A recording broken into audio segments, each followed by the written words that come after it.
Baik, selamat sore adik-adik sekalian, karena waktu sudah menunjukkan pukul 2 ya, bisa mulai saja pertemuan ini.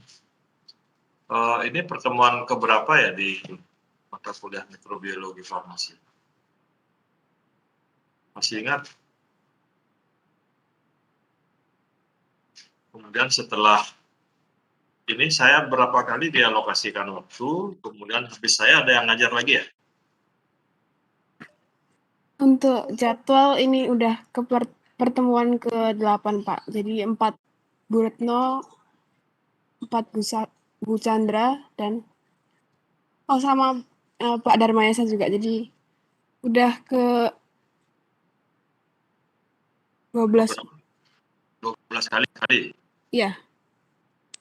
Ya, jadi ini pertemuan yang ke-13 berarti ya? Iya, Pak. Ya, jadi kita targetkan 16 kali kalau bisa tercapai, kalau enggak kita sampai 15 kali ya. Saya mengisi 3 kali mungkin ya. Baik, saya diminta untuk memberikan sedikit tentang bagaimana virus itu menginfeksi hewan dan manusia, kemudian setelah itu kita akan lihat bagaimana tubuh kita merespon adanya benda asing atau kita sebut dengan antigen ya. Jadi pada pertemuan kedua nanti saya akan membahas tentang respon dalam bentuk inflamasi yang dilakukan oleh tubuh kita sebagai respon dari kehadiran benda asing, termasuk di dalamnya virus ya. Jadi saya kembali sedikit ke belakang. Mungkin kalian sudah diberikan pengetahuan tentang sistem kehidupan, di mana di dalam sistem hidup itu mikroba termasuk di dalamnya, sehingga di mata kuliah mikrobiologi ini kita belajar banyak tentang jenis mikroba, kemudian perannya di dalam kehidupan kita. Jadi disadari atau tidak, mikroba ini sangat signifikan perannya dalam menentukan arah kehidupan kita, terutama di dalam bidang kesehatan ya, termasuk di dalamnya farmasi, karena kalian nanti akan menjadi sarjana-sarjana farmasi dan apoteker yang diharapkan nanti bisa menghasilkan produk dalam bentuk obat-obatan, terutama antibiotik, yang ditujukan untuk mengontrol pertumbuhan mikroba tertentu, terutama yang bersifat patogen. Ya. Nah, di luar sistem hidup yang kalian ketahui, ada suatu domain ya yang tidak termasuk ke dalam mikroorganisme, dan dia juga tidak masuk ke dalam tumbuhan, tidak masuk ke dalam hewan, tidak masuk ke dalam protista dan lain sebagainya. Jadi kalau kita lihat sistem 5 kingdom di dalam sistem kehidupan itu, partikel yang akan kita pelajari ini ada di daerah abu-abu ya. Jadi dia akan berada di antara sistem hidup dan sistem abiotik atau non hidup. Jadi dia akan menunjukkan karakteristik kehidupan ketika dia berinteraksi dengan makhluk hidup. Kemudian ketika tidak ada makhluk hidup sebagai inangnya, maka dia akan merupakan suatu partikel yang tidak berdaya. Ya. Jadi kalau kita perhatikan di sekitar kita itu banyak sekali partikel yang saya bicarakan tadi. Nah, itulah yang kita sebut dengan virus ya. Jadi virus itu bukan merupakan makhluk hidup, bukan merupakan benda mati seutuhnya ya. Karena virus itu secara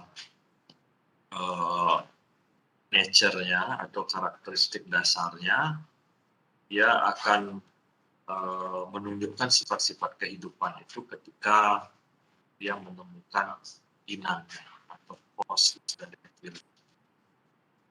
Termasuk apa yang sedang menjadi masalah dunia saat ini, yaitu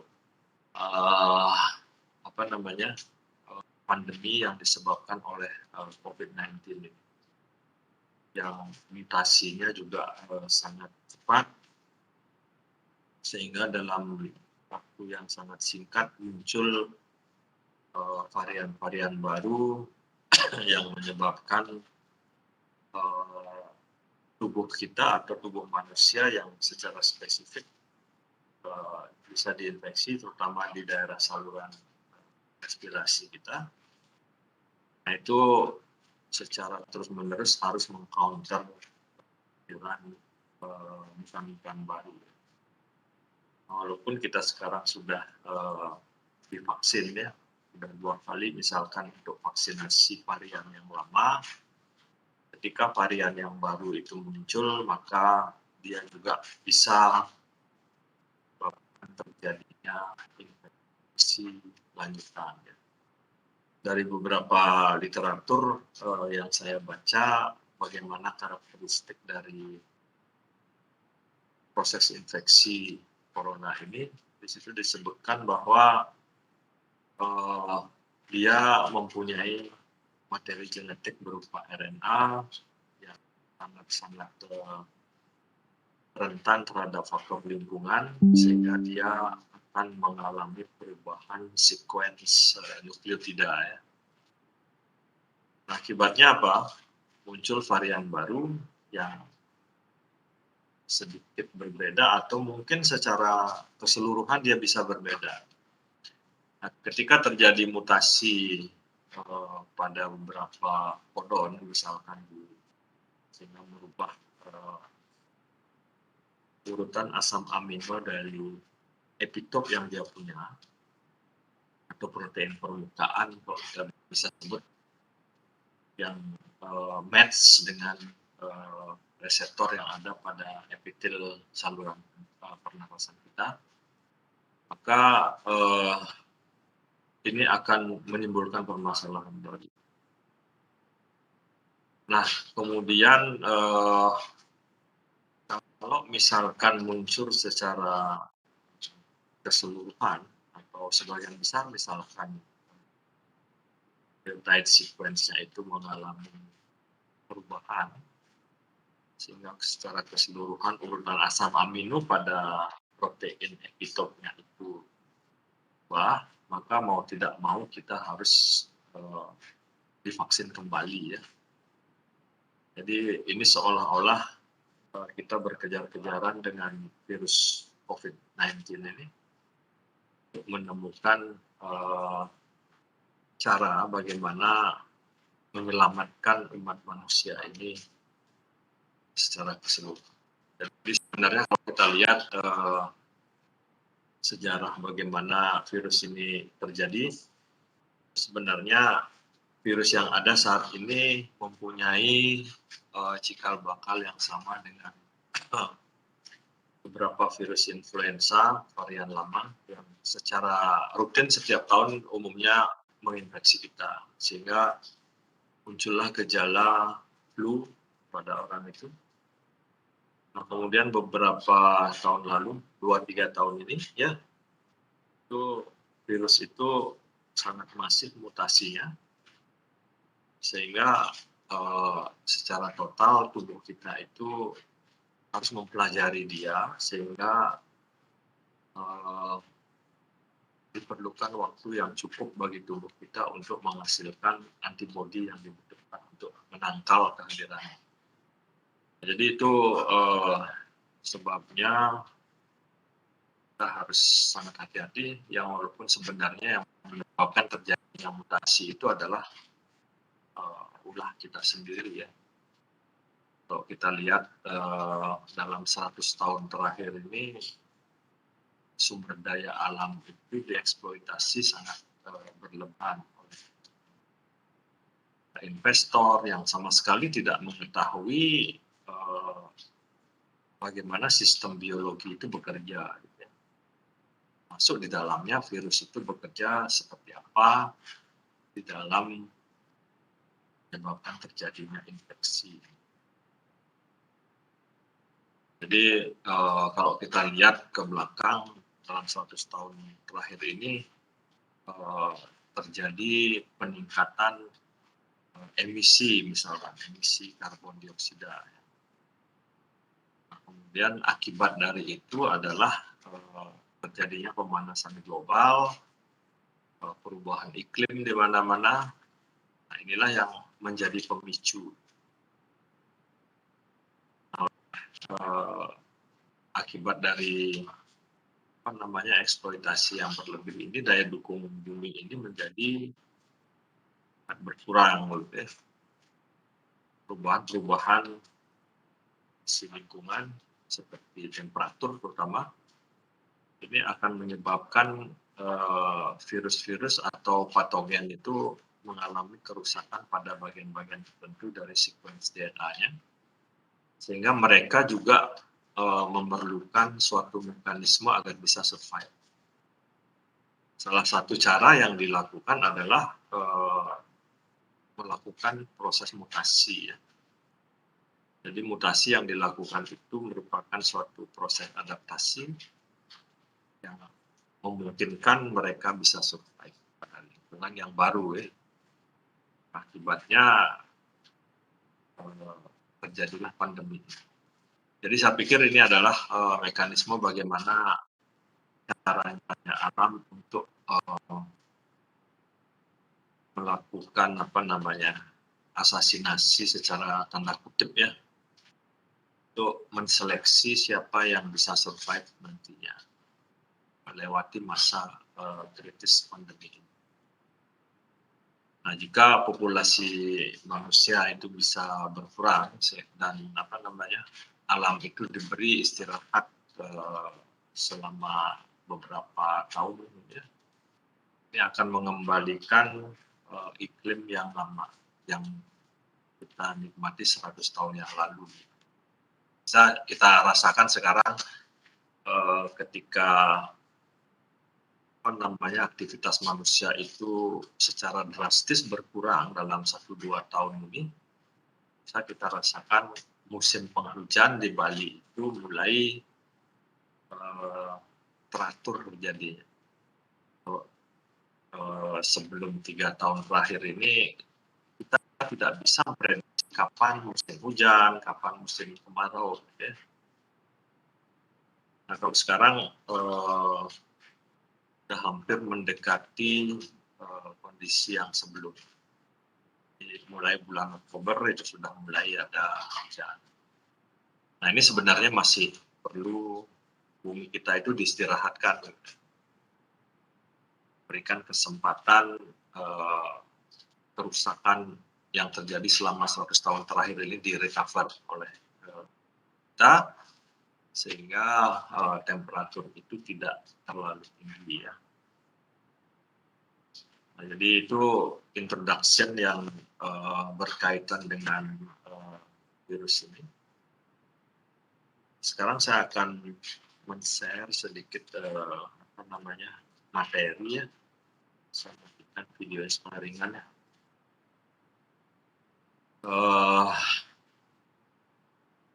Kita akan melihat topik yang berhubungan dengan virus, salah satunya adalah HIV ini ya.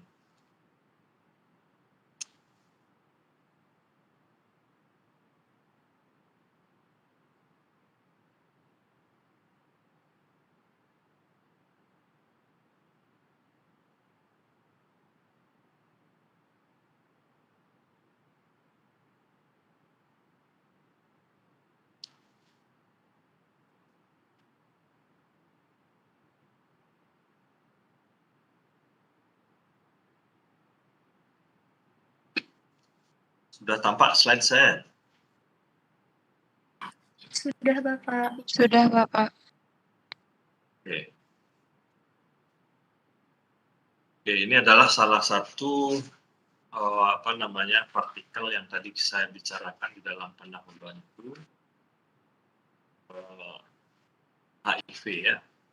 Jadi saya harap kalian itu sudah tahu apa itu virus, kemudian bagaimana mekanisme penularannya. Ya.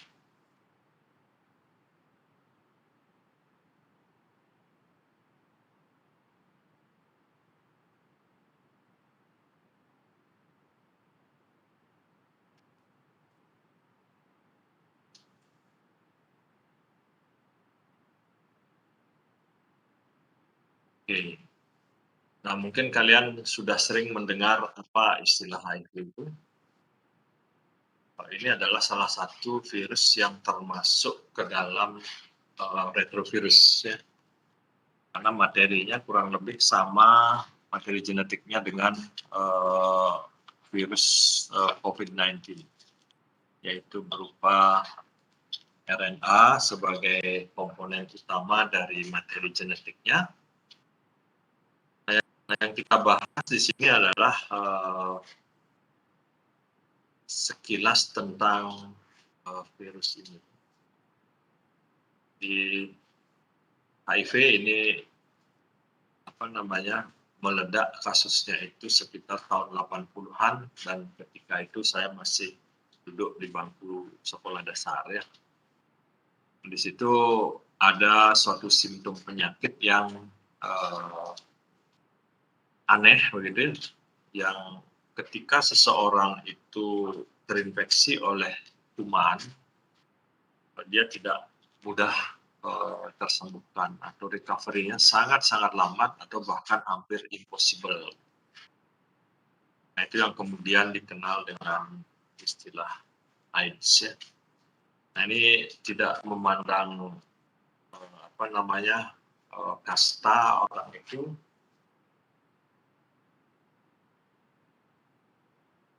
apakah dia berasal dari keturunan raja, nabi, dan lain sebagainya, semuanya mempunyai chance yang sama untuk terinfeksi oleh yang namanya HIV.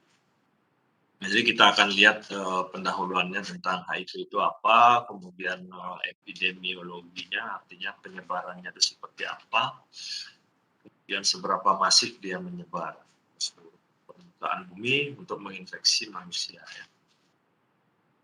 Kemudian kita akan lihat juga asal muasal dari virus HIV ini ya, yang nantinya menyebabkan AIDS. Nah, itu awalnya dihipotesakan berasal dari kelompok primata non-human ya. Jadi asalnya adalah dari kera yang hidup di Afrika. Kemudian setelah terjadinya kontak antara kera dengan manusia ini atau primata non-human ini dengan manusia, maka terjadilah modifikasi dari virus ini, HIV ini, sehingga epitop atau protein permukaannya itu menjadi kompatibel dengan protein permukaan dari sistem imun kita. Nah, dari situlah HIV ini mulai menjangkiti banyak orang ya. Kemudian kita akan membahas sedikit bagaimana HIV ini berperan di dalam menjangkiti manusia, terutama melumpuhkan sistem imun yang kita punya, yang nantinya akan berakibat pada susceptible kita atau kerentanan kita terhadap infeksi sekunder. Ya. Jadi kalau boleh kita summarize sedikit dari sini. Ketika kita terinfeksi oleh HIV ini, maka sistem imun kita ini akan mengalami kelumpuhan yang nantinya akan berakibat pada munculnya infeksi-infeksi sekunder ya, yang berperan sebagai pembunuh dari orang yang terinfeksi HIV ya. Jadi dalam hal ini HIV itu akan memberikan jalan kepada penyebab infeksi yang lain untuk menjangkiti orang yang diinfeksinya. Jadi ketika sistem imun kita ini lumpuh, maka infeksi sekunder itu sangat mungkin terjadi, dan itulah yang nantinya akan membunuh orang yang mengalami AIDS ini. Kemudian kalau waktunya sempat, nanti saya akan membahas beberapa metode yang dipakai untuk mendeteksi kehadiran virus di dalam suatu organisme ya, termasuk di dalamnya metode-metode yang dipakai untuk mendiagnosis kehadiran coronavirus ini, yang kita kenal dengan adanya uji antibody, kemudian yang lebih spesifik lagi adalah uji antigen, kemudian yang dipakai untuk mengkonfirmasi kehadiran virus tersebut adalah sistem PCR ya, atau polymerase chain reaction, yang dilanjutkan dengan setelah diamplifikasi genom dari virus yang spesifik tersebut, maka dilakukan elektroforesis untuk mengkonfirmasi kehadiran sequence DNA tertentu yang dijadikan target. Jadi itu, kemudian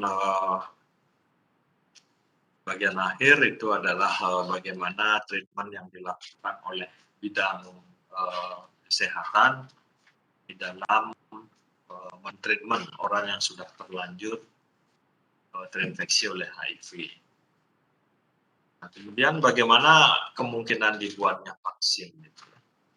Nah, vaksin seperti halnya vaksin-vaksin yang lain, setiap kuman itu sangat mungkin dibuat vaksinnya.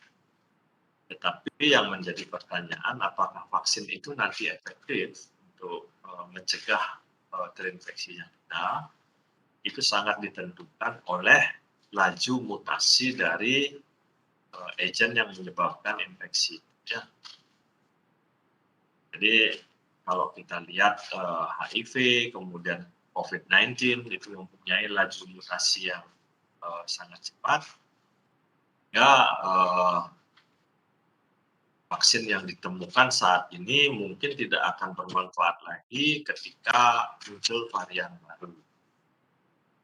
Sama halnya dengan HIV yang sejak tahun 80 ini dibicarakan, sampai sekarang vaksinnya ini tidak ada ya, yang definitif maksud saya. Walaupun untuk vaksin yang strain yang lama sudah tersedia, tetapi vaksin tersebut sudah tidak bermanfaat lagi ketika strain baru dari HIV ini muncul. Nah, sehingga sampai saat ini vaksin definitif dari HIV ini tidak tersedia. Artinya apa? Ketika kita terinfeksi sekali oleh HIV, maka virus ini akan berada selamanya di dalam tubuh kita. Jadi sebelum kita mengalami kematian, virus itu akan tetap ada di situ. Ya. Kalau kita sudah mati bagaimana? Ya, virus itu akan perlahan-lahan mengalami kematian karena dia tidak mempunyai inangnya lagi, karena inangnya itu harus dalam keadaan hidup. Ya. Nah, kemudian pertanyaan lain, dapatkah AIDS ini dicegah? Salah satu cara untuk mencegah ini adalah menghindari beberapa resiko yang memungkinkan kita mendapatkan infeksi dari virus itu. Ya. Jadi kita harus menghindari beberapa aktivitas yang berisiko yang akan saya jelaskan pada slide-slide berikutnya. Nah, sampai situ ada yang ingin bertanya atau suara saya masih kedengaran jelas nggak? Masih terdengar, Pak. Untuk bertanya belum, Pak. Kalau nanti ya tidak terdengar lagi, tolong diingatkan saya, karena mungkin musim hujan ini koneksi kita mungkin agak terganggu. mudah-mudahan tidak sampai ya, sampai akhir kuliah ini. Oke, kita melihat introduction-nya dulu ya. Apa sebenarnya HIV itu ya? Jadi HIV itu adalah singkatan dari Human Immunodeficiency Virus. Jadi ini adalah satu kelompok virus yang bisa melumpuhkan sistem imun kita sehingga sistem imun kita ini menjadi defisien ya. Di tubuh kita kekurangan sistem imun sehingga menjadi sangat rentan oleh munculnya infeksi sekunder. Nah, kemudian HIV itu dikelompokkan ke dalam kelompok retrovirus. Jadi retrovirus ini adalah kelompok bakteri yang materi genetiknya berupa RNA ya. Jadi dengan struktur genetik yang seperti itu, laju mutasi dari virus itu akan berjalan begitu cepat ya. Dan kalau dilihat dari klasifikasinya, jadi ada 5 kelas virus, dia termasuk dalam kelas yang kelima ya. Di retrovirus seperti yang saya katakan tadi, materi genetiknya ini berupa single stranded RNA. Nah, kemudian karena dia merupakan salah satu virus yang menginfeksi hewan, maka selain materi genetik yang merupakan otak dari virus itu, HIV ini juga disusun oleh struktur yang lain yang disebut dengan kapsid dan envelope. Jadi kapsid ini adalah suatu struktur yang berupa protein yang sangat rigid yang memproteksi materi genetik dari virus ini dari kerusakan. Ya. Kemudian komponen yang ketiga dari virus ini adalah envelope. Nah, ini suatu struktur yang menyerupai membran plasma yang diambil oleh virus itu ketika dia meninggalkan sel inangnya. Jadi kalau kita bicara HIV di sini sel inangnya adalah sel darah putih atau T4 helper ya. Karena di sini envelope merupakan struktur terluar dari virus itu, maka pada permukaan dari envelope ini akan kita temukan protein-protein yang spesifik yang nantinya bisa mengenal protein yang ada pada permukaan sel inang yang kita sebut sebagai reseptor dari protein tersebut.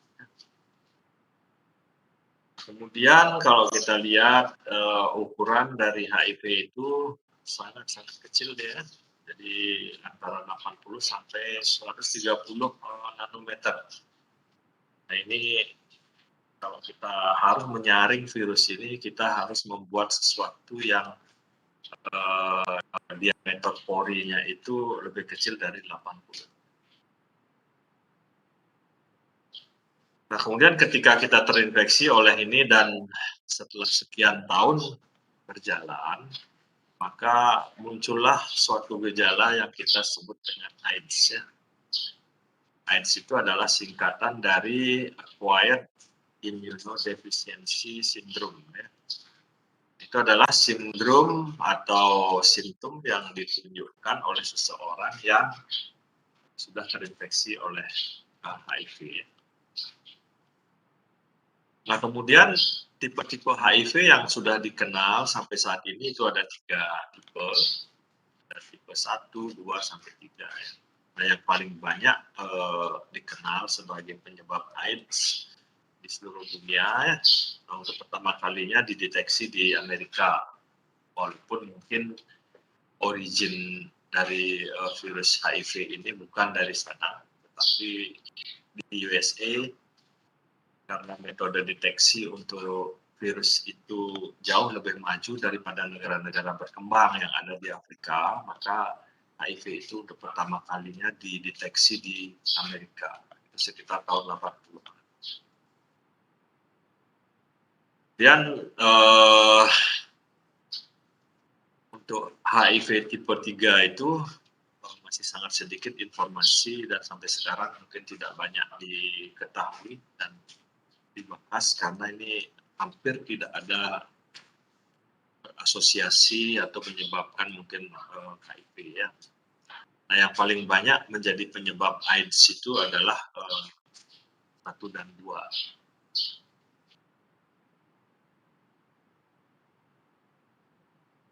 Nah, ini adalah secara garis besar struktur dari HIV itu. Jadi di sini kita bisa melihat adanya materi genetik yang dibungkus oleh kapsid ini ya, yang berwarna hijau ini. Kemudian di luar kapsid itu ada envelope.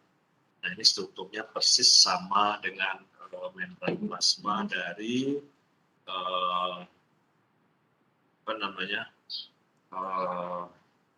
sel inang dari HIV ini. Kemudian epitopnya ini protein yang berwarna ini ya. Nah, ini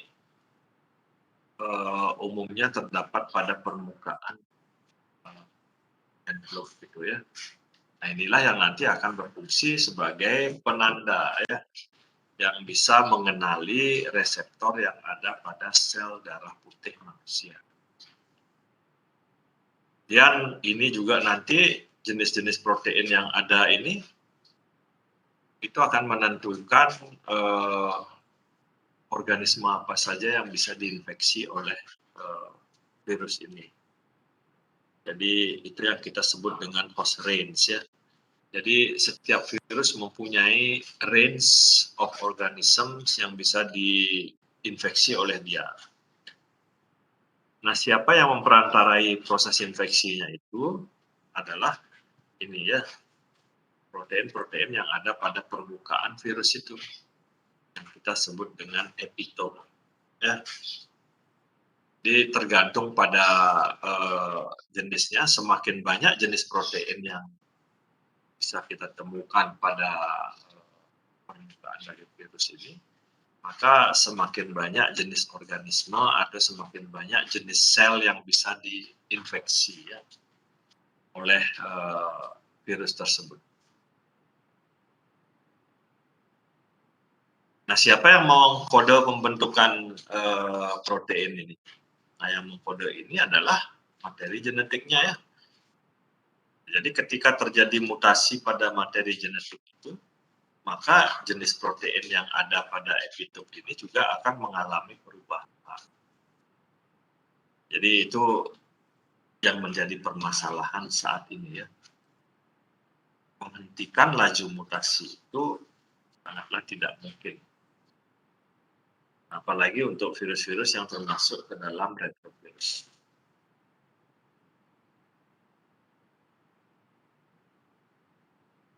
Nah, jadi mekanisme replikasinya dari virus ini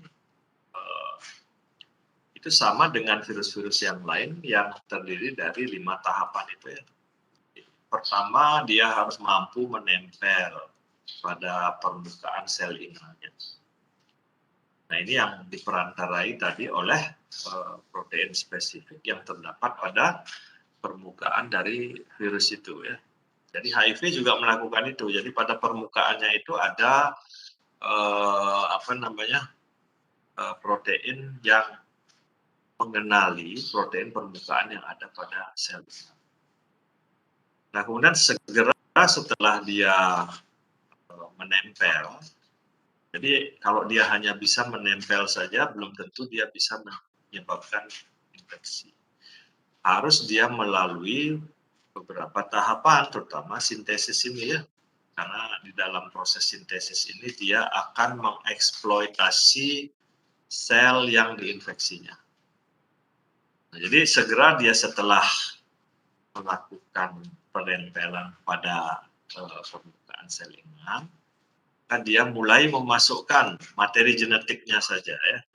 Ini yang paling penting buat virus itu, untuk bisa membuat komponen-komponen yang lain, termasuk kapsid, kemudian protein-protein yang terdapat pada permukaan.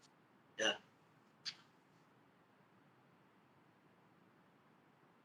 Jadi itu mekanismenya.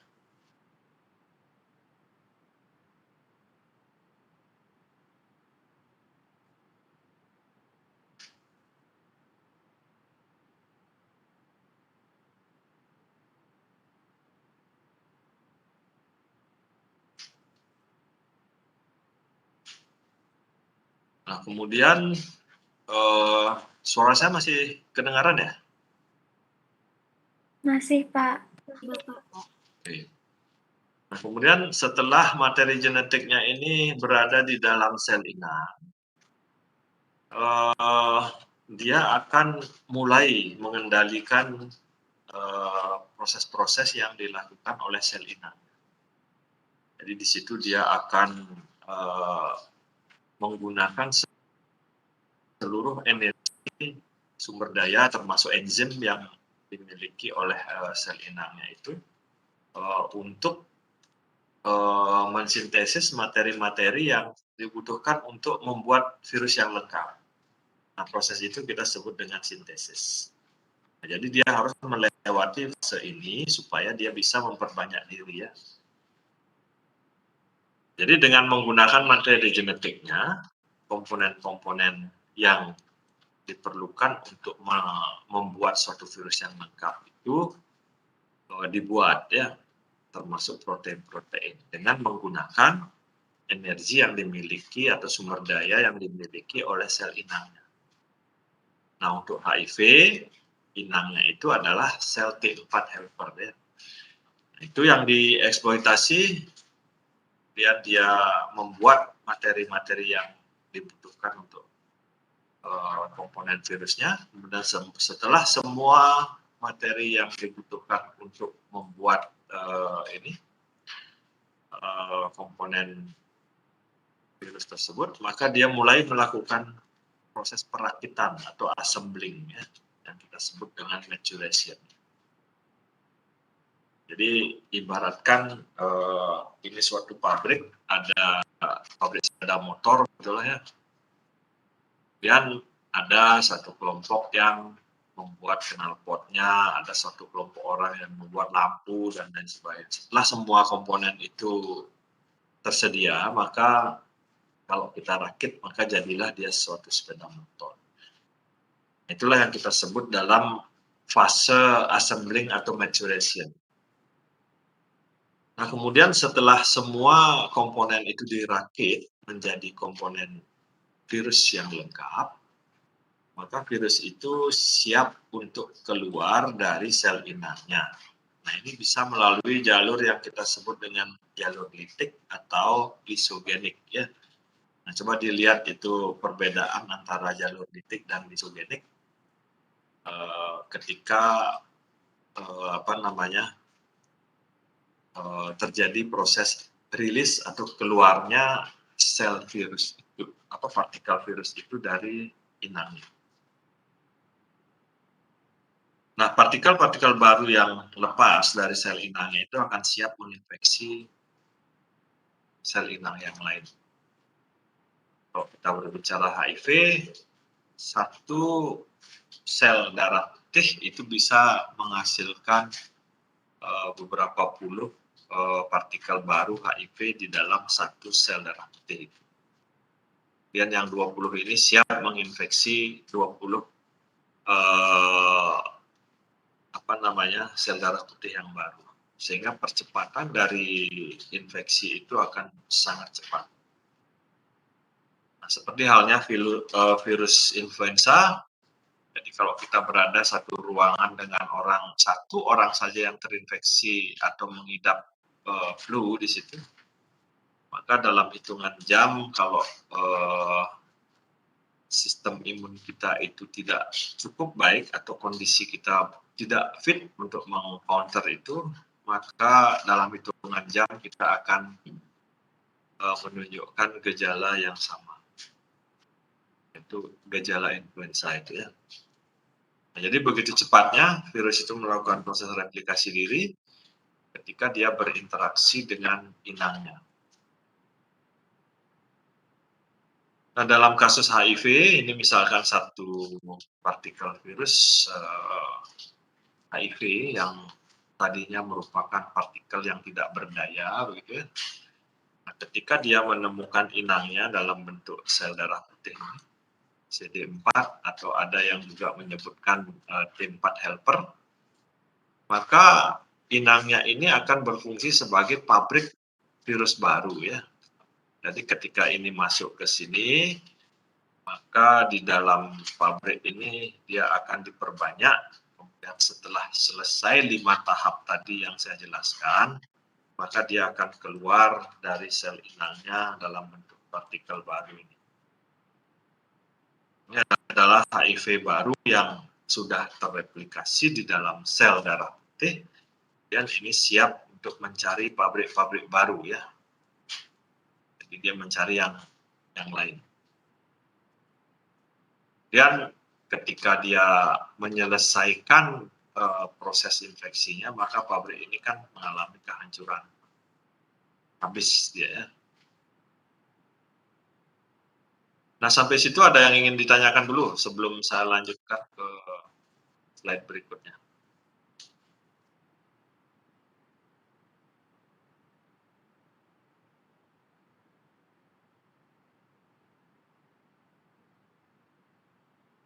Oke, selanjutnya kita akan lihat peran dari HIV ini.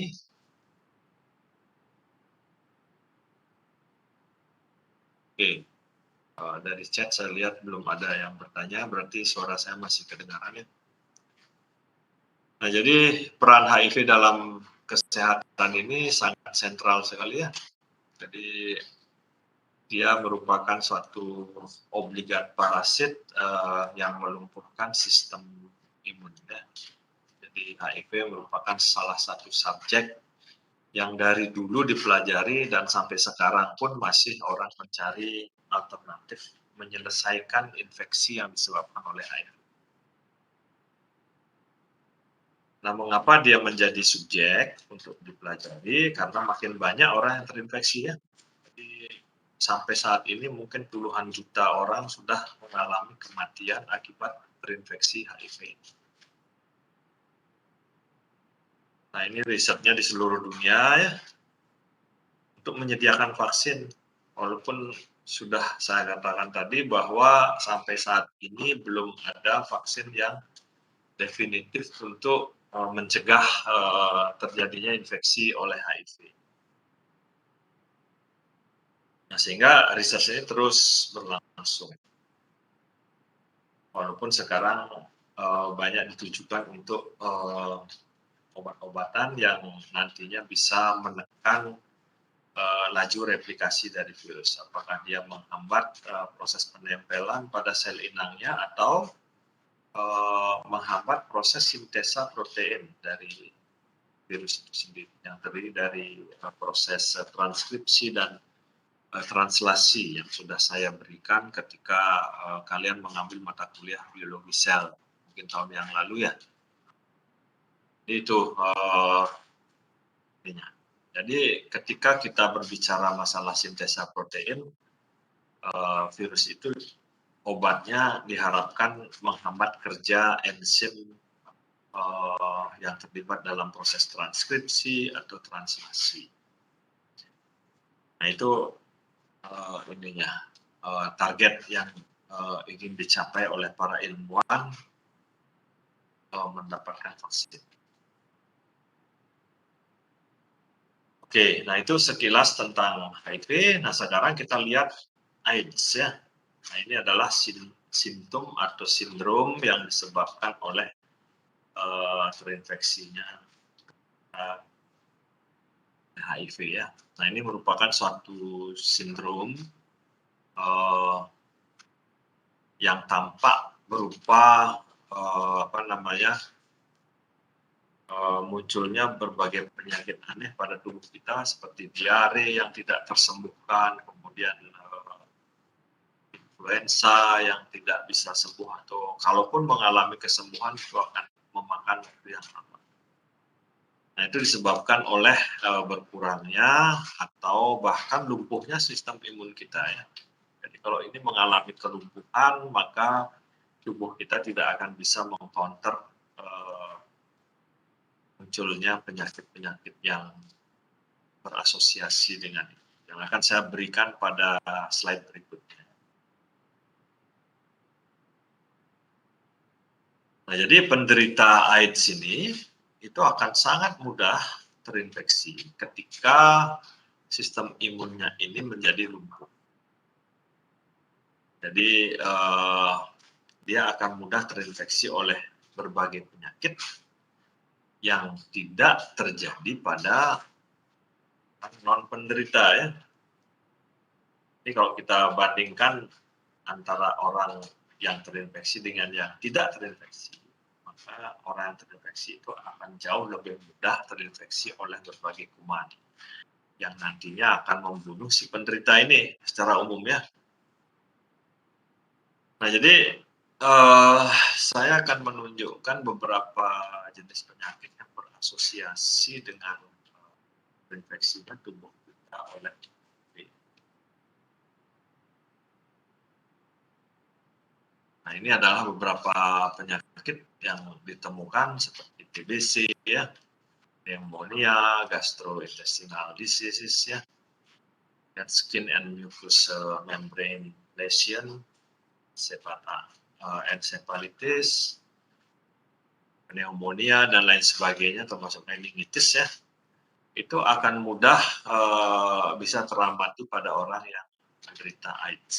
Kemudian ini adalah patogen yang menyebabkan terjadinya penyakit-penyakit yang ada pada kolom di kanan dari tabel ini. Nah, ini yang menjadi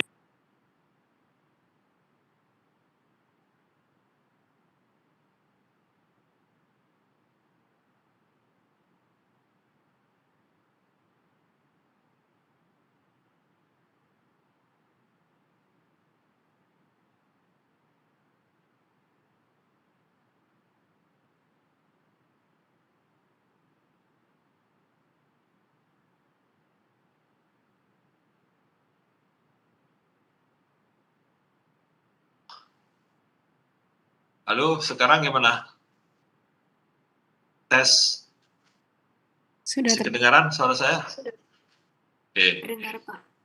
Jadi epidemiologi dari AIDS ini, jadi AIDS adalah satu dari banyak penyakit endemi yang mematikan dalam sejarah manusia. Jadi nanti akan saya tunjukkan berapa yang menderita pada beberapa tahun yang lalu ya.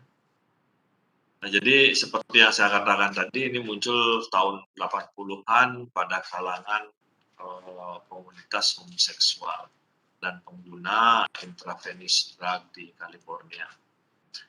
Nah, walaupun ini untuk pertama kalinya terdeteksi tahun 81 di California, namun sebenarnya virus ini awalnya berasal dari Afrika ya. Jadi karena metode deteksi yang dikembangkan di US ini jauh lebih sophisticated daripada yang ditemukan atau yang diaplikasikan di Afrika, maka virus ini lebih awal terdeteksi di Amerika, di California ya. Nah, kemudian dalam waktu singkat dilakukan tes setelah di California itu berhasil terdeteksi HIV itu, maka di Afrika pun banyak ditemukan kasus-kasus yang persis sama dengan yang ditemukan di California. Ya. Nah, itu hal yang sama juga ditemukan di kalangan homoseksual di Afrika. Nah, kemudian setelah itu penyebaran dari AIDS ini menjadi sangat masif hampir ke seluruh dunia. Nah, jadi yang mendukung dari penyebaran dari HIV ini ke seluruh dunia adalah berkembangnya sarana transportasi ya, yang memungkinkan orang berpindah dari suatu tempat ke tempat yang lain yang jaraknya begitu jauh dalam waktu singkat. Temukan supersonic aircraft. Nah, itu adalah suatu sarana yang bisa dipakai oleh manusia untuk bermigrasi dari satu tempat ke tempat lain. Nah, ketika dia membawa virus ini dan melakukan aktivitas yang beresiko di daerah tujuan, maka virus ini akan bisa menyebar dari satu orang ke orang lain dengan begitu masifnya. Nah, kalau kita lihat data ini pada tahun 2005 ya, jadi ada dua organisasi, UNAIDS dan WHO, Organisasi Kesehatan Dunia. Pada tahun ini diperkirakan ada sekitar 40,3 juta orang di seluruh dunia yang terinfeksi HIV. Nah, ini baru yang ada di permukaan saja, belum yang dideteksi pada orang-orang yang hidup di pedalaman yang melakukan aktivitas homoseksual dalam kehidupannya sehari-hari.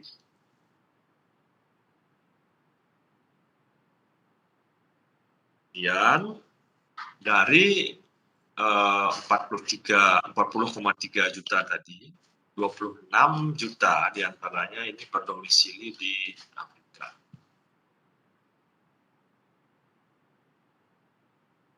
Nah, kemudian dari sejak pertama kali dideteksi sampai bulan November tahun 2005 saja, itu sekitar 25 juta orang diperkirakan mengalami kematian akibat terinfeksi HIV.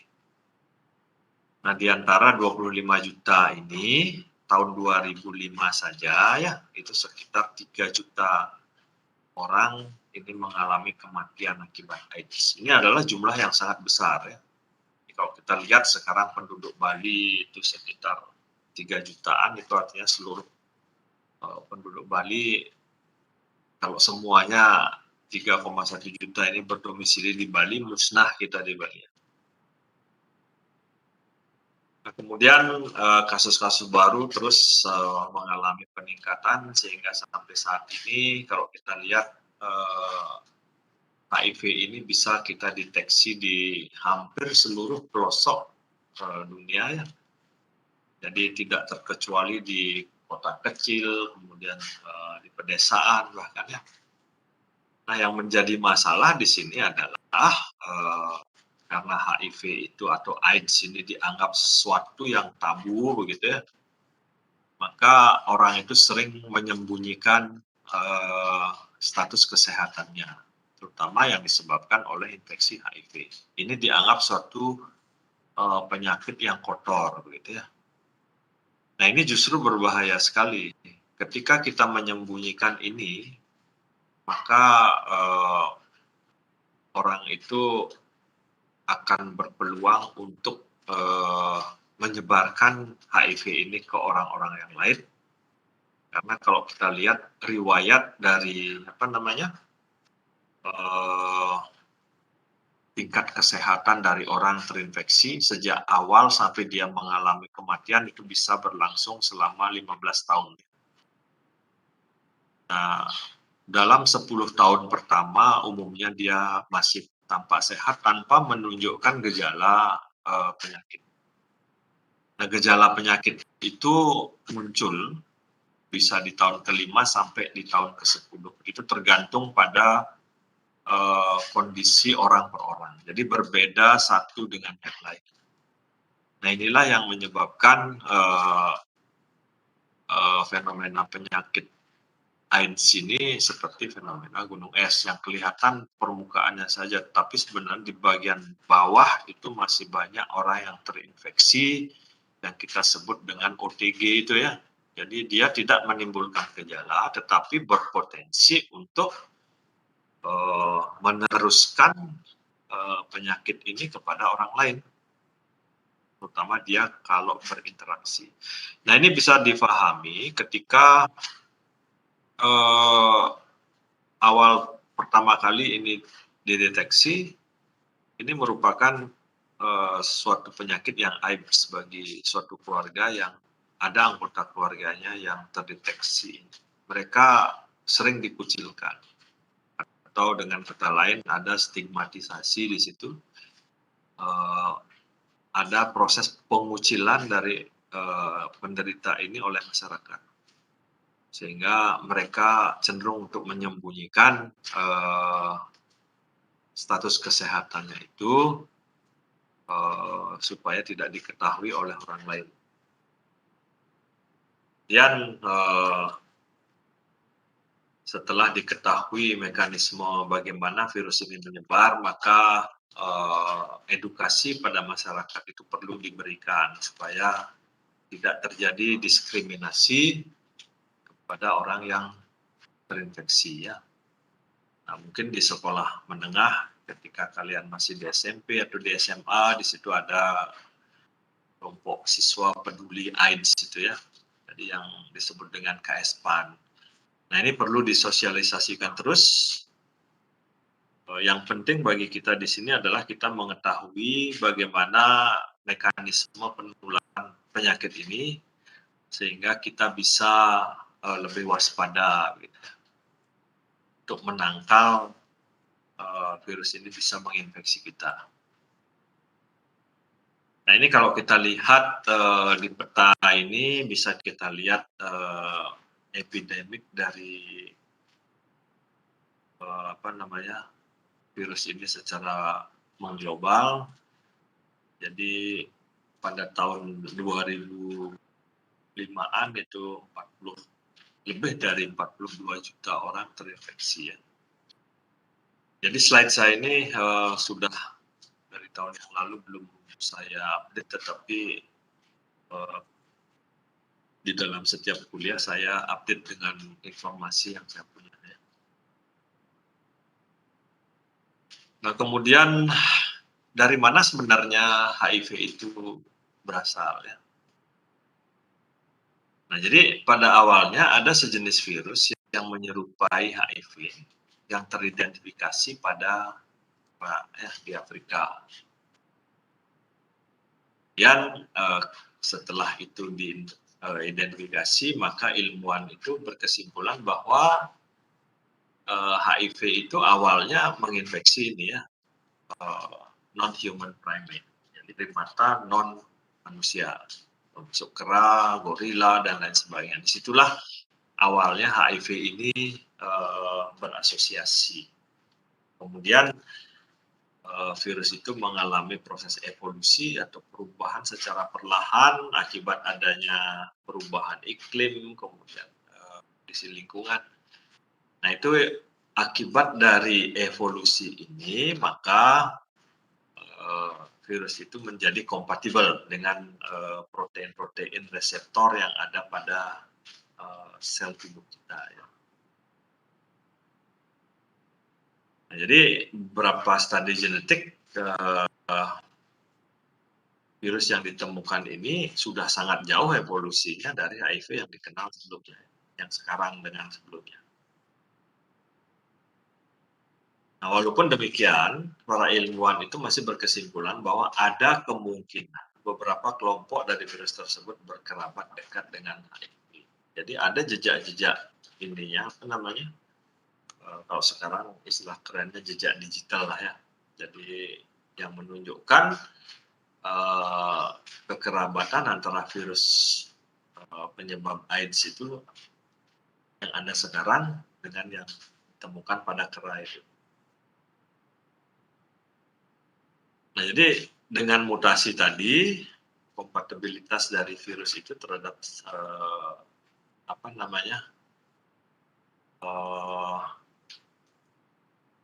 protein permukaan dari sel darah putih kita menjadi match. Kemudian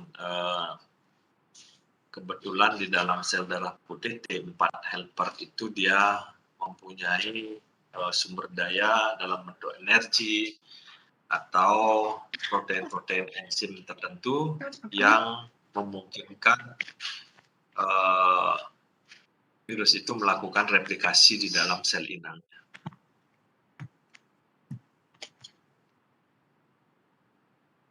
Nah, jadi apa yang dilakukan itu, kalau sampai sekarang mungkin lebih dari ini ya, dari 100 tahun yang lalu virus ini sudah berasosiasi dengan manusia. Nah, beberapa bukti penunjang yang mungkin banyak dipakai sebagai ilustrasi itu adalah koleksi darah manusia di Zaire ini ya, yang di ini ambil tahun 59, ini menunjukkan bahwa virus tersebut sudah berpuluh-puluh tahun terisolasi dan berasosiasi dengan manusia. Nah, ini mungkin diawali di daerah Afrika Tengah ya. Nah, kemudian migrasi manusia yang semakin ini yang menyebabkan terjadinya interaksi antara ras manusia yang ada di seluruh dunia. Ini menyebabkan virus ini bisa menyebar dengan sangat cepat.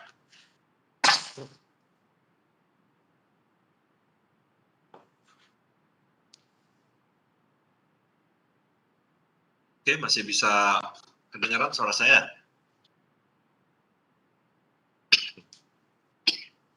Masih, Bapak. Oke. Jadi kalau ada yang ingin bertanya, silahkan diinterupsi saya. Jadi silahkan langsung ditanyakan supaya tidak terlewat jauh. Ya. Oke, sekarang kita akan melihat bagaimana HIV itu bisa menginfeksi seseorang ya. Jadi secara garis besar kita bisa mengidentifikasi ada 3 cara bagaimana virus ini bisa sampai menginfeksi dan menyebar pada manusia ya. Nah, hal yang paling mudah itu adalah melalui aktivitas seksual intercourse ya. Ketika terjadi sexual intercourse antara satu orang yang terinfeksi dengan orang lain yang masih sehat, maka ketika itu juga virus ini akan berpindah dari orang yang terinfeksi ke orang yang sehat. Nah, mengapa seperti itu? Karena virus ini ditemukan pada beberapa cairan tubuh kita, termasuk di dalamnya darah, ya. Kemudian seminal fluid atau cairan sperma. Kemudian dia bisa terdapat di vaginal fluid. Kemudian di air susu ibu ya, yang terinfeksi oleh HIV. Sehingga sexual intercourse ini menjadi media utama bagi virus itu bisa masuk dari satu orang ke orang yang lain. Nah, ini merupakan hal yang paling mudah menggoda generasi muda ya. Sehingga pemerintah Indonesia mengencourage setiap sekolah itu harus mempunyai kelompok yang peduli AIDS dan narkoba ya, yang disebut dengan KS-PAN tadi. Nah, jadi ini sangat mudah terjadi, bisa terjadi antar ras ya, jadi dengan berkembangnya industri pariwisata, jadi tidak menutup kemungkinan terjadinya interaksi antara turis yang berkunjung ke daerah tersebut dengan orang-orang lokal. Nah, inilah yang menjadi fasilitator terjadinya proses infeksi virus itu pada seseorang. Nah, kemudian cara lain yang dipakai oleh virus untuk bisa masuk ke tubuh seseorang yang masih sehat itu adalah melalui darah. Nah, ini biasanya terjadi melalui malpraktek transfusi darah. Ya. Jadi darah donor itu tidak dicek dengan baik apakah dia bebas dari kontaminasi virus ini atau tidak. Nah, kalau darah itu tidak dicek dan terjadi keteledoran misalkan di rumah sakit, seseorang misalkan di transfusi darah yang terkontaminasi oleh HIV, maka HIV itu bisa masuk ke orang yang sehat. Nah, ini pernah terjadi ya di Amerika dulu yang saya baca. Di situ ada seorang anak yang membutuhkan darah, kemudian ditransfusikan darah ke dalam tubuh anak itu Dan kemudian beberapa tahun kemudian si anak ini menunjukkan gejala AIDS ya. Nah, kemudian setelah diperiksa ternyata HIV itu ada di tubuh anak itu. Kemudian ditelusuri apakah dia pernah melakukan sexual intercourse dengan orang yang tidak dikenal atau tidak teridentifikasi ininya, hanya dikenal di pantai kemudian melakukan sexual intercourse dan lain sebagainya. Setelah ditelusuri ternyata tidak ada, dan akhirnya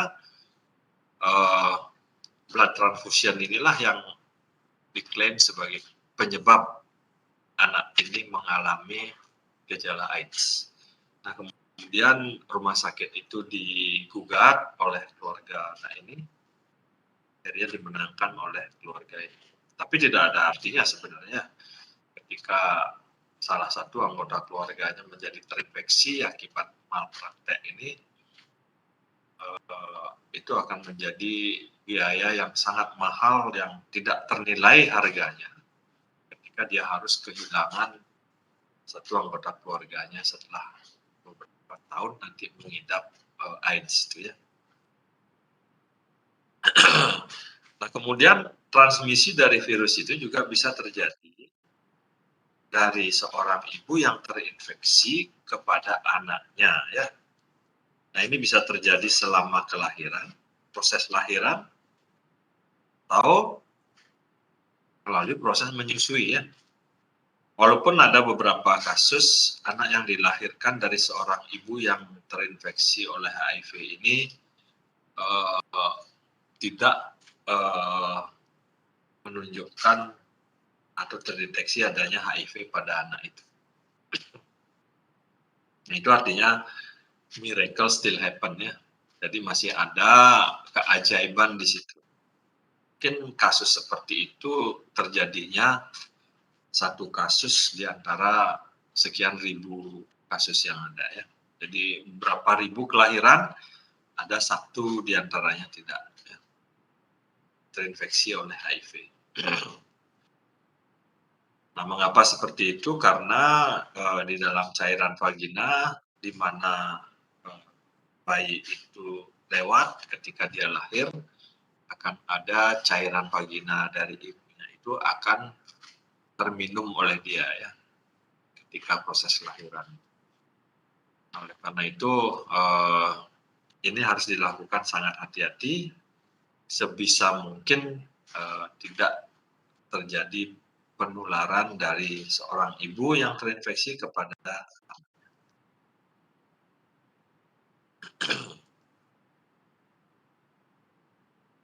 Nah, jadi ini adalah yang paling menggoda ya. Jadi ketika seseorang melakukan hubungan seksual melalui ini ya dengan orang yang tidak jelas identitasnya, misalnya baru kenal kemudian free sex itu dilakukan, apalagi tidak menggunakan pelindung kondom ya. Jadi kondom pun yang diproduksi dalam jutaan itu mungkin dari sekian juta yang diproduksi itu ada yang defect ya. Nah, kemudian pori-pori yang ada di kondom ini itu bisa dilewati oleh virus HIV sehingga bisa menular dari yang perempuan ke laki-laki atau dari laki-laki ke perempuan. Ya. Jadi jangan dianggap porno ini ya.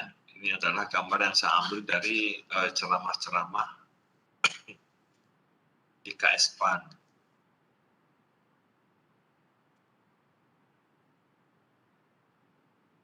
Nah, kemudian cara lain adalah melalui transfusi darah yang tadi yang saya sebutkan itu ya. Jadi transfusi darah ini adalah sangat rentan. Jadi darah yang terinfeksi kalau kita transfusikan kepada orang yang bebas HIV, maka orang itu akan terinfeksi segera.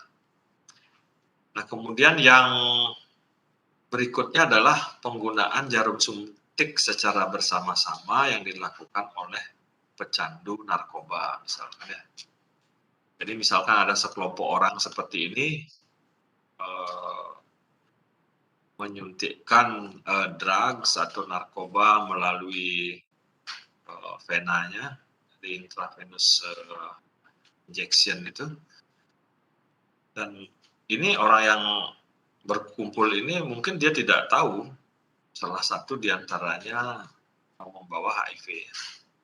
Jadi ketika dia menggunakan jarum suntik yang sama untuk menyuntikkan obat ke orang lain, ini dan ini ya, maka ketika itu semua orang yang ada di kelompok pemakai narkoba itu akan terinfeksi. Nah, jadi itu bahayanya, sehingga kalau melakukan intravenous ini ya, injection dari narkoba, sebaiknya menggunakan jarum suntik yang baru ya. Jadi tidak menggunakan jarum suntik yang sama secara bergiliran gitu. Nah, itu akan meningkatkan risiko terkena HIV. Nah, kemudian ini menggunakan jarum suntik yang seperti ini, kalau sekarang mungkin kalau kita ke dokter kemudian kita disuntik oleh dokter itu, tentu mereka akan menggunakan jarum suntik yang baru, yang disposable syring itu ya. Nah, kalau dulu zaman saya tahun 70-an, ketika kita pergi ke dokter, dokter itu akan mempunyai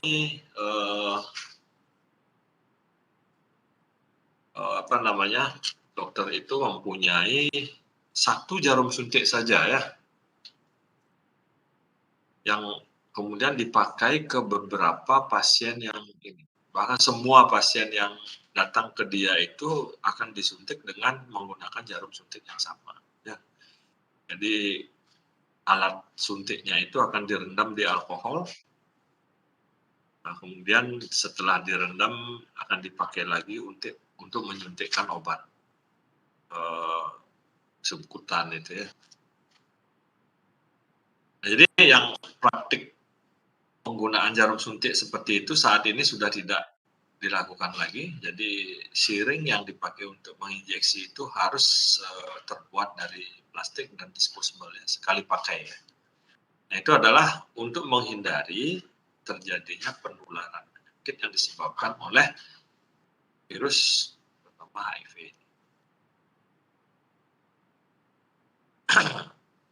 Nah, jadi seperti yang saya katakan tadi, HIV juga bisa ditularkan dari ibu ke bayi ya, atau anak. Nah, ini bisa terjadi pada saat lahiran ini ya. Di si bayi ini bisa minum, ada cairan vagina yang masuk ke saluran pencernaan dari bayi ini, kemudian dari saluran pencernaan itu dia masuk ke bloodstream hydrocephalus gitu ya, sehingga bisa menyebar ke seluruh tubuh atau melalui proses menyusui seperti ini ya.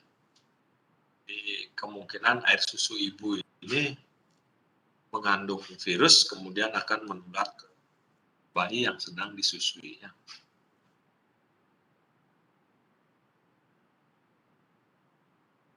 Oke. Nah, supaya tidak terjadi stigmatisasi di dalam masyarakat dan kita mengetahui bagaimana HIV itu menular dari satu orang ke orang lain, kita harus pahami ini ya.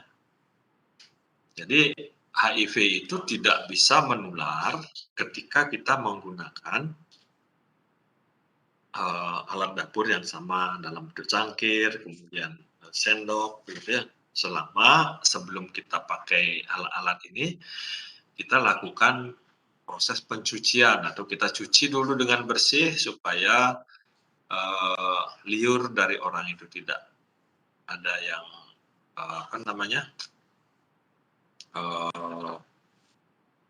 ikut terbawa masuk ketika kita minum ya. Kemudian HIV juga tidak menular melalui orang yang berpelukan seperti ini selama tidak terjadi pertukaran cairan tubuh ya. Nah, kemudian jabat tangan ini tidak menyebabkan penularan. Kemudian menggunakan komputer di kantor ya, orang ini misalkan dia terinfeksi, kemudian kita menggunakan komputer yang dia pakai, tentu tidak akan menyebabkan terjadinya penularan. Kemudian penggunaan toilet umum, gitu. Selama kita bersihkan dulu ya. Menggunakan telepon, ya tidak. Nah, yang sampai saat ini belum saya temukan jawabannya mengapa gigitan nyamuk ini tidak menularkan. Nah, itu suatu yang miracle ya. Mungkin ini adalah cara alam untuk bekerja. Nah, kalau misalkan ini sampai menjadi agen penular, maka musnah peradaban kita ya. Saya tidak tahu apakah di dalam tubuh nyamuk ini terdapat sesuatu yang menetralisir HIV itu. Nah, ini mungkin perlu digali lebih mendalam ya. Jadi kalau ini sampai menjadi agen penular, maka satu keluarga itu akan mudah sekali terinfeksi HIV. Karena dalam satu rumah misalkan kita tinggal atau hidup beberapa orang dalam satu keluarga itu, dan terutama di daerah tropis, nyamuk ini sangat mudah bisa mengambil darah dari seseorang, kemudian dia berpindah ke orang lain. Nah, itu akan menyebabkan habisnya peradaban kita. Nah, ini yang perlu kita pahami sehingga kita tidak melakukan stigmatisasi atau diskriminasi pada orang-orang yang mengidap AIDS ya. Jadi misalnya kita punya sahabat untuk yang kita sangat dekat ini ya. Kemudian kita tahu dia mengidap HIV, ya kita tidak perlu mengucilkan dia. Justru kita harus mensupport selama kita bisa menjaga supaya kita tidak terkena infeksi oleh HIV.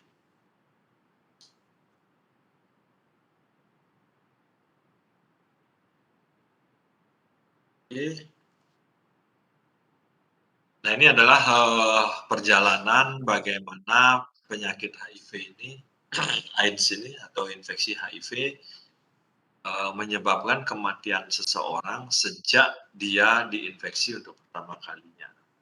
Jadi beberapa tahun yang lalu ketika metode yang dipakai untuk mendeteksi kehadiran HIV itu belum sensitif seperti yang kita tahu saat ini, itu 3 minggu pertama sejak terinfeksi itu masih terdeteksi negatif ya. Jadi tes darahnya itu akan menunjukkan hasil negatif. Nah, itu dulu tahun 2000-an, 2005 itu ya. Sekarang dengan berkembangnya metode PCR yang sangat sensitif, bisa kita melakukan amplifikasi dari RNA virus ini dengan menggunakan PCR, kemudian kita cek dengan elektroforesis. Ini tidak berlaku lagi ya. Jadi berapa hari setelah kita terinfeksi, virus itu sudah bisa kita deteksi kehadirannya di dalam darah kita ya. Nah, kemudian segera setelah kita terinfeksi, ini akan memakan waktu antara 5 sampai 10 tahun kita positif terdeteksi, kemudian ini kita dikatakan orang yang tidak menunjukkan gejala atau OTG ya. Jadi secara fisik orang itu akan tampak sehat gitu. Tetapi dia berpeluang untuk menularkan virus ini kepada orang lain. Jadi selama 5 sampai 10 nanti 10 tahun ini tergantung pada kondisi fisik dari orang itu. Nah, itu baru muncul gejala ya. Ya, ada yang 5 tahun sejak dia terinfeksi, ada yang 10 tahun sejak terinfeksi. Nah, selama kurun waktu itu dia akan sangat berpeluang untuk menularkan virus ini kepada orang lain ya. Tetapi dia tidak menunjukkan gejala, jadi dia tampak sehat. Ini ya, dia tampak sehat tetapi bisa menularkan virus itu ya. Nah, kemudian setelah 5-10 tahun ini terlampaui, gitu ya, maka mulailah muncul kumpulan gejala atau sindrom dari AIDS ini. Jadi kalau dia terinfeksi oleh Vibrio misalkan, maka dia akan menunjukkan gejala diare, dan gejala itu akan berlangsung sangat lama atau bahkan hampir tidak tersembuhkan ya. Jadi terus menerus begitu ya. Nah, itulah yang kita sebut dengan AIDS ya. Nah, kemudian sejak gejala ini muncul dan dirasakan oleh orang itu biasanya bisa bertahan antara 2-4 tahun. Nah, itu akan mengalami kematian. Nah, kemudian apa yang terjadi sekarang? Nah, ketika teknologi sistem pengobatan itu mulai berkembang, ini sudah bisa diperpanjang sekarang. Jadi mungkin lebih lama dari 4 tahun sejak gejala itu muncul, itu ini bisa diperpanjang ya, lebih dari 4 tahun.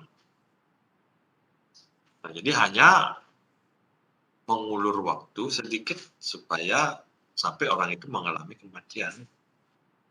Jadi dengan berkembangnya sistem pengobatan yang dilakukan oleh manusia atau terutama ilmuwan yang bekerja dalam penanggulangan virus ini, terus itu akan mencari obat-obat tertentu yang bisa dipakai sebagai penangkal atau memperlambat laju replikasi dari virus ini, sehingga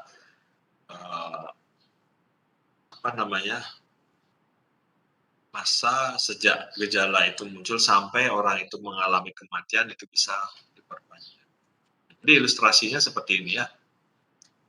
Jadi kalau kita lihat dia tertular di titik itu, maka antara 5-10 tahun, jadi rentang waktunya sampai di sini, itu dia tampak gagah seperti ini ya. Tidak menunjukkan gejala bahwa dia itu dalam keadaan sakit gitu. Jadi dia tampak sehat. Nah, ketika dia tampak sehat, dia bisa bepergian dari satu tempat ke tempat lain, kemudian berpeluang untuk menularkan virus ini kepada orang lain.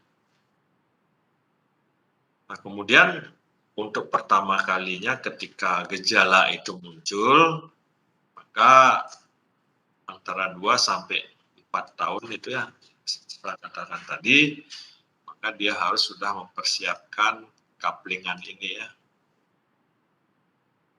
Di kaplingan 2x1 yang akan dihuninya selama sampai dia mengalami pembusukan di sini ya. Nah, itu yang terjadi. Jadi virus itu akan dibawa sejak dia terinfeksi. Nah, mungkin dia sudah umur remaja terinfeksi, maka sejak itu sampai dia harus memesan kaplingan ini, nah, itu akan terbawa virus itu selama hayat orang ini ya. Itulah berbahayanya virus ini di dalam menyebabkan banyak infeksi dan kematian pada manusia ya. Jadi karena kita sudah tahu ininya, bahayanya, maka kita harus menghindari ini ya. Jadi diawali biasanya dari kissing, kemudian necking ya, kemudian licking, petting. Nah, ini aktivitas yang bisa bikin kita bunting dan akhirnya ngeling ya. Akibat dari ini. Penyesalan yang dua ini sudah tidak ada artinya lagi buat kita. Jadi harus dihindari, ini adalah suatu aktivitas yang berisiko tinggi untuk kita mendapatkan virus itu ya. Sampai situ ada yang ingin ditanyakan sebelum saya akhiri kuliah ini? Kemudian siapa yang bisa diinfeksi oleh virus ini dan bagaimana mekanismenya? Jadi seperti yang saya katakan tadi di awal, jadi setiap orang yang melakukan aktivitas berisiko tinggi dapat terinfeksi. Jadi apakah kalian dari keturunan raja, Bang Bakso, itu tetap mempunyai risiko yang sama untuk dapat terinfeksi oleh HIV. Nah, kemudian apa yang dimaksud dengan aktivitas berisiko tinggi? Pertama adalah seksual intercourse dengan pasangan yang tidak tetap, ya. Jadi seks bebas itu harus dihindari, terutama dengan orang-orang yang tidak kita ketahui status kesehatannya. Nah, kemudian by accident itu melalui donor darah juga bisa. Dan melalui jarum suntik yang di-sharing oleh sekelompok orang tadi, ya. Nah, yang perlu kalian camkan di sini adalah sekali terinfeksi, maka virus tersebut akan berada selamanya dalam tubuh kita. Jadi ingat, sampai saat ini belum ada obat yang definitif atau vaksin yang definitif untuk menghindarkan kita dari infeksi HIV, ya. Nah, ini akan saya lanjutkan mekanisme bagaimana HIV itu melumpuhkan sistem imun kita minggu depan, ya. Sebelum kita masuk ke reaksi-reaksi yang dilakukan oleh tubuh kita ketika benda asing itu masuk, terutama infectious agent itu, ya.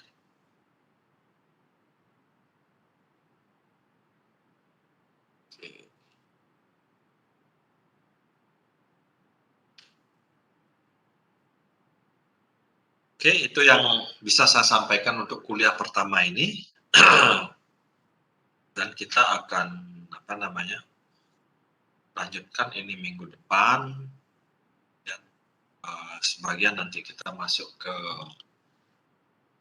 aspek imun sistem dari tubuh kita, bagaimana dia merespon benda-benda asing termasuk kuman yang berasosiasi nanti dengan tubuh.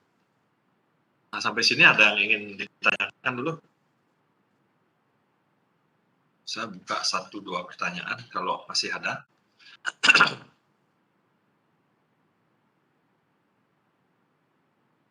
Halo, suara saya kedengaran, ya? Dari saya belum ada, Bapak. Kedengaran tapi suara saya Belum ada. sempat terputus suara saya tadi, ya? Lancar kuliahnya? Ini agak mendung, saya khawatir. Oke. Baik, kalau tidak ada pertanyaan, saya akhiri kuliah ini, ya. Minggu depan akan saya share ini slide-nya setelah saya selesai membahas ini semua. Jadi itu yang bisa saya sampaikan. Semoga ada manfaatnya untuk bidang mikrobiologi.